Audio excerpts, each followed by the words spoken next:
SIR పై అవగాహన కల్పించేందుకు పల్లె బాట పట్టారు మాజీ మంత్రి జీవన్ రెడ్డి. ఊరూరా తిరుగుతూ ప్రజలకు అవగాహన కల్పిస్తున్నారు. ఈసీ చేపట్టిన సర్ప్ ప్రక్రియకు క్షేత్రస్థాయిలో జరుగుతున్న గ్రౌండ్ రియాలిటీకి భిన్నంగా ఉందన్నారు. ఎస్ఐఆర్తో అర్హులైన ఓటర్లకు నష్టం జరుగుతోందంటున్న జీవన్ రెడ్డితో మా ప్రతినిధి రమణ ఫేస్ టు ఫేస్. మొత్తంగా ఎస్ఐఆర్ పైన ఇప్పటికే అవగాహన కల్పించేందుకు పల్లెబాట పట్టారు మాజీ మంత్రి జీవన్ రెడ్డి.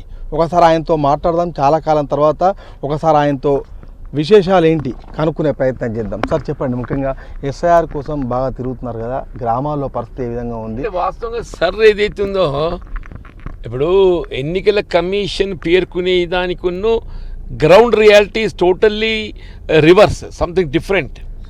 ఇప్పుడు వాళ్ళు ఓటర్ మ్యాపింగ్ అనేది పేర్కొంటున్నారో 2002తోని పోలుస్తున్నారే, ఇట్స్ రైట్ థింగ్. ఇప్పుడు గతంలో 2002లో రివిజన్ జరిగింది కాబట్టి దాంతో మీరు మ్యాప్ చేస్తున్నారు. ఇప్పుడు పేరెంట్స్తోని మ్యాప్ చేయటానికి మీకు మీ ప్రొసీజర్, ఇప్పుడు ఇంటి కోడలు వస్తుంది, డాక్టర్ ఇంట్లో ఆ అమ్మాయి వేరే ఇంటికి వెళ్ళి వస్తుంది, వేరే ప్రాంతంకి వెళ్ళి వస్తుంది, వేరే జిల్లాకి వెళ్ళి వస్తుంది. ఉదాహరణ నాకే 3 కోడలు, ఒక కోడలు హర్యానా, ఒక కోడలు అత్తాపూర్ రంగారెడ్డి జిల్లా, ఒక కోడలు సిద్దిపేట జిల్లా సిద్దిపేట. ఇప్పుడు ఆ ఓటు మ్యాప్ అనేది ఏదైతే ఉన్నదో అక్కడ ఆ ప్రాంతంలో 2002లో వాళ్ళ పేరెంట్స్ అక్కడ నమోదై ఉండాలి. నేనేమంటున్నా, మీరు 2002లో ఈ రివిజన్ చేయబడ్డది, అప్పటికిప్పటికీ మీ ఈ మార్పులు ఎందుకు, ఈ మ్యాపింగ్ ఎందుకు? మీరు 2002లో ఏ విధానం అయితే అవలంబించిండ్రో the same procedure can be adapted now also. మీరు 2002లో ఏమి ప్రొసీజర్ అడాప్ట్ చేసిండ్రు? ఓటర్ ప్రెజెన్స్ను మీరు గుర్తించారు, అట్లా ఏదో డూప్లికేట్ ఓట్స్ ఉంటే తొలగించారు. అయితే ఇప్పుడు మనకు ఈ ఎస్ఐఆర్కి సంబంధించి మనము చూస్తే సార్, తెలంగాణ రాష్ట్రంలో దాదాపు 25 లక్షల మంది దాదాపు బయట కంట్రీస్లో ఉన్నారు, 15 లక్షలు గల్ఫ్ కార్మికులు కూడా ఉన్నారు. ఈ క్రమంలో వాళ్ళ కుటుంబాల్లో కూడా ఒక ఆందోళన స్పష్టంగా కనిపిస్తుంది. ఈ విషయాల్ని మీరు గమనించారా? వాళ్ళకు ఎట్లా నేను చెప్తే డెఫినెట్లీ చెప్పంటున్నాను నేను. ఇప్పుడు వాళ్ళు ఏంటంటే వాళ్ళు ఓటు ఉంటుందా పోతుందా?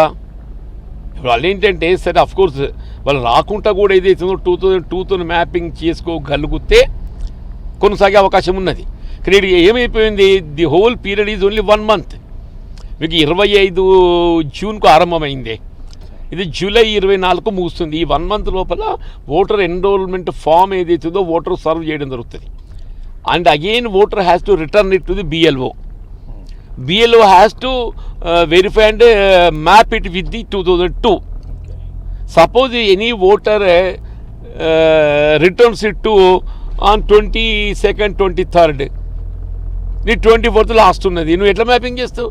PLAలకు అదేవిధంగా జనాలకు ముఖ్యంగా ఈ ఎస్ఐఆర్ పైన పూర్తి స్థాయిలో అవగాహన కల్పించేందుకు ఆయన ఊరూరు తిరుగుతున్నారు. కెమెరా పర్సన్ సతీష్తో రమణ, సాక్షి టీవీ, జగిత్యాల నుంచి.